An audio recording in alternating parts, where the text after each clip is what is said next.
ఎక్కడ కోల్పోయామో అక్కడే వెతుక్కోవాలి. ఇప్పుడు ఈ సామెతనే బీఆర్ఎస్ ఫాలో అవుతోందా? అసెంబ్లీ ఎన్నికల్లో నిరుద్యోగులే తమ కొంప ముంచారని భావించిన గులాబీ పార్టీ ఇప్పుడు అదే నిరుద్యోగుల అంశాన్ని భుజానికి ఎత్తుకుందా? తాజాగా రాష్ట్ర రాజధానిలో జరిగిన నిరుద్యోగుల పోరాటానికి మద్దతు ఇస్తూ వారిని మచ్చిక చేసుకునే ప్రయత్నం చేస్తోందా? తాజా పరిణామాలు చూస్తే నిజమే అనిపిస్తోంది. Let us watch the story.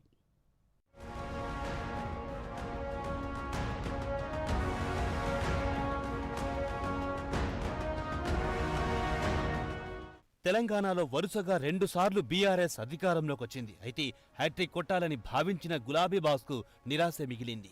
Assembly ఎన్నికల్లో బీఆర్ఎస్ 39 స్థానాలతో ప్రతిపక్ష స్థానానికి పరిమితమైంది. బీఆర్ఎస్ ఓటమికి నిరుద్యోగుల అంశం ప్రభావితం చేసిందనే చర్చ ఆ పార్టీలో ఉంది. దీంతో ఇప్పుడు ప్రధాన ప్రతిపక్ష పార్టీగా నిరుద్యోగుల సమస్యలపై గులాబీ పార్టీ ఫోకస్ పెట్టింది.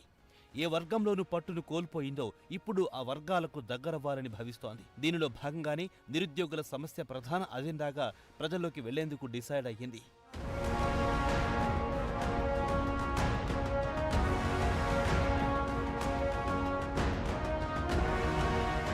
గడిచిన 10 ఏళ్లలో నిరుద్యోగుల సమస్యలపై ఫోకస్ పెట్టిన కాంగ్రెస్ పార్టీ బీఆర్ఎస్ ను టార్గెట్ చేసింది. తెలంగాణ రాష్ట్ర ఏర్పాటులో నియామకాల అంశమే ప్రధాన ఎజెండాగా ఉద్యోగాల కల్పనలో బీఆర్ఎస్ విఫలం అయ్యిందనే స్లోగన్ను కాంగ్రెస్ ప్రజల్లో బలంగా తీసుకెళ్లింది. గత ఎన్నికల్లో కాంగ్రెస్ రాష్ట్రంలో అధికారంలోకి రావడానికి నిరుద్యోగుల సమస్యను ప్రధానాస్త్రంగా ఉపయోగించుకుంది. ఇక బీఆర్ఎస్ అధికారంలో ఉన్న 10 ఏళ్లలో ప్రభుత్వ ఉద్యోగాలు ఇవ్వడంలో ఫెయిల్ అయ్యిందనే వాదనను బలంగా వినిపించింది. మరోవైపు బీఆర్ఎస్ ప్రభుత్వం హయాంలో నిర్వహించిన గ్రూప్ 1 పరీక్షా పేపర్ల లీకేజీ అంశం ఆనాడు హస్తం పార్టీకి ఆయుధమైంది.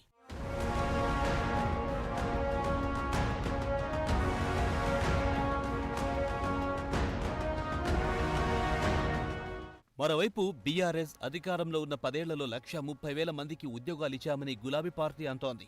ప్రచారం చేసుకోవడంలో తాము విఫలమయ్యామని వర్కింగ్ ప్రెసిడెంట్ కేటీఆర్ పలు సందర్భాల్లో కామెంట్స్ చేశారు. కానీ కాంగ్రెస్ పార్టీ రాష్ట్రంలో నిరుద్యోగులను ఏకం చేసి మాకు వ్యతిరేకంగా పని చేయించిందని గులాబీ పార్టీ ఆరోపణలు చేస్తోంది. ఇక ఇప్పుడు రాష్ట్రంలో కాంగ్రెస్ అధికారంలోకి వచ్చింది. గతంలో కాంగ్రెస్ ప్రయోగించిన అస్త్రాన్ని ఇప్పుడు బీఆర్ఎస్ ప్రయోగించేందుకు సిద్ధమైంది.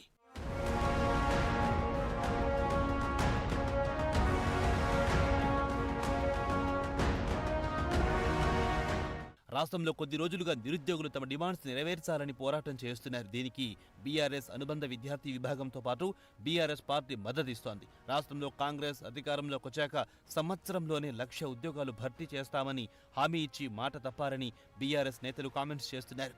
ఉస్మానియా యూనివర్సిటీలో నిరుద్యోగులు చేస్తున్న ఆందోళనలో బీఆర్ఎస్ విద్యార్థి విభాగం నేతలు మద్దతుగా నిలుస్తూ అరెస్టులు చేస్తున్నారు. దీంతో మళ్లీ నిరుద్యోగులు తమ వైపుకు మళ్లేలా విశ్వ ప్రయత్నాలు చేస్తున్నారు. దీంతో ఇప్పుడు నిరుద్యోగుల అంశం బీఆర్ఎస్ కాంగ్రెస్ నేతల మధ్య పొలిటికల్ వార్కు కారణమైంది.